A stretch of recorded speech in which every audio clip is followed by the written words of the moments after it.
My husband, whose attitude often veered into misogyny, constantly belittled me as a stay-at-home wife. Every time I attempted to assert myself, he would threaten me with divorce.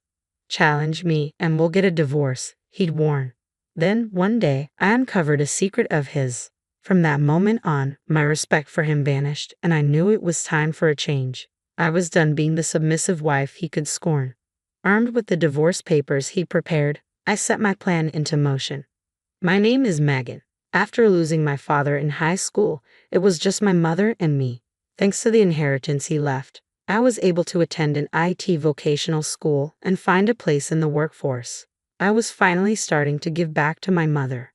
But just as I was finding my footing, she passed away from a sudden heart attack.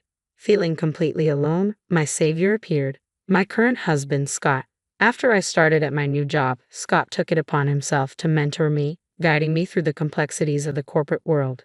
He was a pillar of support when my mother passed away, showing genuine concern for my well-being and encouraging me to lean on him more. From that point on, I relied on Scott not just for career advice but for personal support as well. Scott was a constant presence in my life, always leading and reassuring. "Megan, you really can't imagine life without me, can you?" he would often tease. When we began dating officially, he proposed with a promise. "From now on, I'll protect you for the rest of our lives. Let's get married." Following Scott's suggestion, I left my job after our marriage to become a full-time housewife. My new role was to create a comforting home so Scott could focus on his work without distractions. However, living up to Scott's high expectations proved challenging, and I struggled to meet his standards and manage the household chores. "Hey Megan, what did you do all day?" my husband would ask, his tone often tinged with frustration. "I cleaned the room, did the laundry, aired out the comforter, and went shopping for dinner. I also spent time making beef stew." "How is it?" I asked softly. "It's fine, but did you really clean properly?" "Why do you ask?" "There's dust on this shelf." "Oh, I must have missed that. I'll make sure to pay closer attention next time. If you're home all day, you should make sure the housework is done right." I'm sorry." Scott continued to impose a superior-inferior dynamic in our marriage, just as he did at work. One day, he commented, "What's with this meat and potato stew? Is it not to your liking?" I asked, concerned. "Why is there pork in it? It's supposed to be beef." "In my family, we always use pork for this dish." "That's probably because your family couldn't afford beef," he said dismissively. "Are you implying that my salary isn't sufficient?" "That's not what I meant at all," I replied, trying to explain. Scott would harshly reprimand me whenever things didn't go his way, frequently belittling me for being the child of a single-parent family and lacking common sense. He began spending his weekends away from home. One day, I asked, "Hey, Scott, where do you go every weekend?" His demeanor darkened. "Why do I need to explain my plans to you? It's not about reporting. I'd just like us to spend more time together on weekends. You have the whole week to relax at home while I'm at work. Let me enjoy my days off the way I choose. I'm not asking you to take me out. I just want us to have some quiet time together." "That's exactly what I can't stand," Scott muttered as he stormed off to the bedroom. "I married a woman with no special talents and let her be a housewife. All you need to do is stay quiet and handle the chores." The next day, he handed me a piece of paper. It was a divorce notice with his name already filled in. "What's this?" I asked, shocked and confused. "You don't even know what this is. I guess single mothers don't teach their kids the basics," he replied dismissively. "Scott, are you saying you want a divorce?" "This is a warning," he said coldly. "It's because of that disrespectful comment you made yesterday.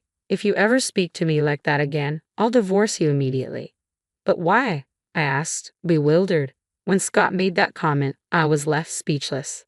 With no family to turn to, I had nowhere else to go. Since then, I had no choice but to quietly watch him leave every weekend.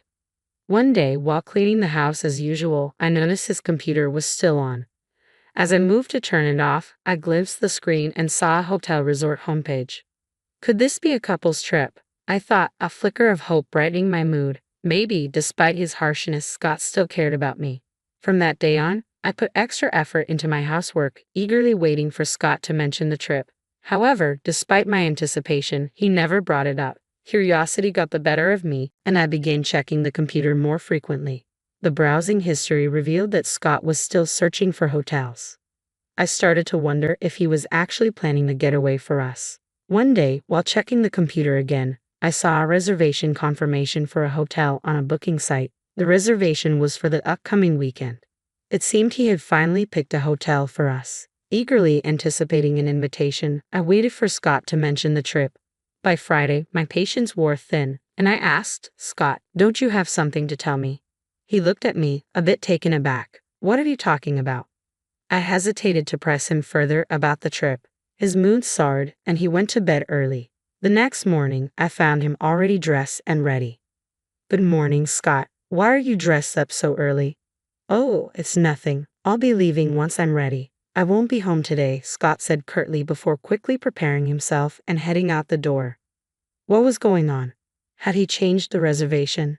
I checked the booking details and saw that the name in the companion section was no longer mine but another woman's. Companion, Lily, 25 years old. In that moment, everything became clear. Scott wasn't planning a trip for us. He was planning the getaway with a young woman named Lily. All my feelings of love, gratitude, and respect for Scott dissolved instantly. Acting swiftly, I decided to verify his affair. I went to the hotel where Scott had made the reservation. When I arrived, I saw him and Lily cheerfully entering the hotel. I made sure to take photos as evidence, firmly imprinting the scene in my mind. When I returned home, I thoroughly examined our computer. After some searching, I found text messages between Scott and Lily, along with photos of them together. Now I had the evidence to confront him. I decided to wait until he came back from his trip. Until then, I spent the day wandering aimlessly and later enjoyed the solitude of my empty house. Scott's usual scolding for my laziness seemed like a distant memory. The following day, I skipped housework, ordered takeout, and spent the day however I pleased. On Sunday night, Scott finally came home. "Welcome back. You're late, aren't you?" I greeted him from the sofa. His eyes widened at the sight of me lounging there. "What's going on?" he asked, bewildered. "What do you mean, what's going on? Why are you surprised to see me still on the sofa?" When I didn't greet him at the door, Scott's anger flared. His eyes fell on the delivery bag on the table, and his frustration grew. "Hey, what's this? Living it up while I'm away?" he demanded. I sighed and replied, "And where were you staying this weekend, Scott? Were you having a good time? If you knew, you wouldn't be acting like this. Sounds like you want to see it again," Scott said, rummaging through a drawer. "Wait, it's not here." His anger erupted. "Where did you hide the divorce papers?" "They're gone." "What?" I asked, confused. Scott's frustration nearly boiled over at my response, but then he let out a sarcastic laugh. "So, that's it," he sneered. "You threw away the divorce papers because you don't actually want to divorce me, thinking I wouldn't leave you. You're truly clueless. It's a shame your mother didn't raise you better." "I don't understand what you're talking about," I said, bewildered. "So you're playing dumb now, huh? Fine, I can get more divorce papers from City Hall anytime. I'll just go get some right now." "I didn't say I threw them away," I replied. "Then where are they?" "They're not here because I've already submitted them," I said calmly. "What? Didn't you hear me? I signed those divorce papers and submitted them to City Hall yesterday." "Wait, you submitted the divorce papers? Do you even know what that means?" Scott asked, bewildered. "Of course I do," I replied. "Submitting the divorce papers means the divorce is finalized." "Are you saying you didn't know that, Scott?" Scott's face turned beet red at my mockery. "Don't mess with me. You lived comfortably on my salary." "Comfortable?" I shot back. "Where's the comfort in a marriage with someone who constantly belittles and ridicules me and never shows any appreciation for all the housework I do?" "Belittle you?" "Absolutely. As a housewife, you're clearly beneath me, the breadwinner. If you're going to act like this, I'm done. Go be on your own and see how foolish you've been. Get out right now." Scott erupted in anger, kicking me out and shouting. Anticipating this, I had already packed my bags. It was the right call. I grabbed my suitcase and left the house with a sense of pride. On impulse, I rented a weekly apartment and spent the night there. The next morning, I noticed an overwhelming number of missed calls from Scott. Just then, he called again. "Oh, what's up?" I answered. "Don't what's up me. Where are you?" "It's none of your business. We're not married anymore. Stop fooling around. The divorce papers you submitted aren't invalid." "But you signed them yourself," I pointed out. "I wasn't serious. You probably acted out of confusion too, didn't you?" After a night's rest, you should be more clear-headed. If you apologize, I'll forgive you. Just come back. I don't think I have anything to apologize for. How dare you test me, your husband? I've supported you all this time. If I leave you, you'll be alone again. Is that what you want? I realized something. It's better to be alone than to be with someone who doesn't care about me. I could sense Scott's fury seething on the other end of the phone. Scott's voice thundered through the phone. What? I've made compromises. Fine. I don't care about you anymore. You'll regret this. I'm pretty sure you'll be the one to regret it. You can't do anything. You're just a loser. With that, Scott slammed the phone down in a fit of rage. I used to be terrified of his outbursts, but now I felt a deep sense of contentment. He didn't reach out for several days. Then, a week later, I received a call from him on my cell phone. Megan, what is this bill? After confirming Scott's affair, I had asked my lawyer to file for damages. It seems he had finally received the bill. Oh, did it arrive? The details are all clearly listed on it, I replied. Why should I pay damages? You're the one who walked out. I even offered to work things out, but you stubbornly refused to come back, Scott argued. Actually, you're misunderstanding. The damages are for your affair, I clarified. My affair? With whom and when? Scott demanded. With Lily, 25 years old. You've been seeing her for a year, I said calmly. How do you know? You left plenty of evidence on your computer. Did you really think I wouldn't find out? Did you really believe I was that naive? Scott seemed to doubt my claims. Angrily, he retorted, Evidence? You're lying. There was nothing like that on the computer. Yes, that's right. I knew you weren't stupid enough to leave texts and photos with your mistress on your computer. You can't fool me, I said confidently. Why don't you see for yourself whether I'm bluffing or not? I challenged. I sent Scott the evidence of his affair. His voice immediately turned frantic upon seeing it. How did you get this? I thought I deleted everything. It's true that all the data had been deleted from the computer, but Scott overlooked the fact that I had a certification in IT from vocational school. After some effort, I managed to restore the deleted files and save them. Realizing he couldn't escape the truth, Scott's attitude shifted abruptly. Look, Megan, you don't really want to do this, do you? Yes, I had an affair with her, but it was just a fling. You're the one I truly love. You can't live without me, can you? Scott pleaded. I realized then that this was just his manipulation. Being with you only eroded my self-confidence. Instead of feeling protected, you were destroying my self-esteem. You're just playing the victim, Scott snapped. Without my salary, you wouldn't be able to survive. Sure, you get some harsh words now and then, but that's reality. I can't bear the thought of you, who betrayed me, enjoying yourself while I suffer. I'm holding you accountable for what you've done. That's what the damages are for.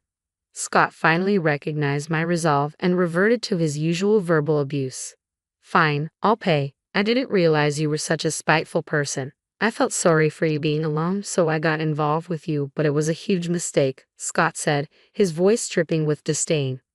Same to you, I retorted. You picked me because you thought you could control me. I should have seen that from the start. You're probably with your mistress, Lily, because she's young and obedient. Pay the damages and go be with her. You'll soon realize that you're destined for a lonely life. Despite his bravado, Scott transferred the agreed-upon amount of compensation to me as required by my lawyer. A few days later, he contacted me again. Megan, could you return some of the money to me? What? I exclaimed, unable to keep my voice down. I've never heard of returning a compensation fee. Besides, after paying the damages and dividing our property, you should still have plenty of savings left, right? Well, that's the problem. My savings are running low. I've swallowed my pride to ask you for help, Scott admitted. It turned out that Scott, having invited Lily to live with him, had given her his credit card for emergencies. However, she had started spending recklessly, depleting nearly all his savings. Desperate, he was now turning to me for assistance. Frustrated, I responded, I may have been foolish not to see through you before marrying, but you're just as naive for not noticing your mistress's spending habits until it was too late. I realize now that you're the only one for me, Megan. You must feel lonely being single too, right? Seriously, will you ever grow up? Do you think I'll be single forever? I asked, exasperated. Don't tell me you've found someone else, Scott said, his voice tinged with concern. No, I haven't. And please stop comparing yourself to others. I replied. Well then, what is it? You don't have family anymore, right? He pressed. With the money my parents left me, I've started a new business. I'm surrounded by great colleagues, and I barely have time to feel lonely, I said confidently. You with no special skills starting a business. Scott scoffed. Are you still insisting on that? Can't you just admit that your negative attitude affects everyone around you? I countered. Me ruining? Scott's voice trailed off, incredulous. You belittle others until they lose their confidence and spoil your mistress until she gets out of hand. Unless you change your selfish ways, neither you nor anyone around you will ever find happiness, I told Scott firmly, rejecting him once and for all. After that, he never reached out again. It seems he realized that he could no longer look down on me now that I was successfully running my own business. Rumor has it that Lily dumped Scott immediately after draining all his savings. With his tendency to either belittle or indulge others without forming genuine connections, Scott will likely struggle to find a lasting partner. If anyone is destined for a lonely life, it's Scott, not me. With that in mind, I dedicated myself to my work once more.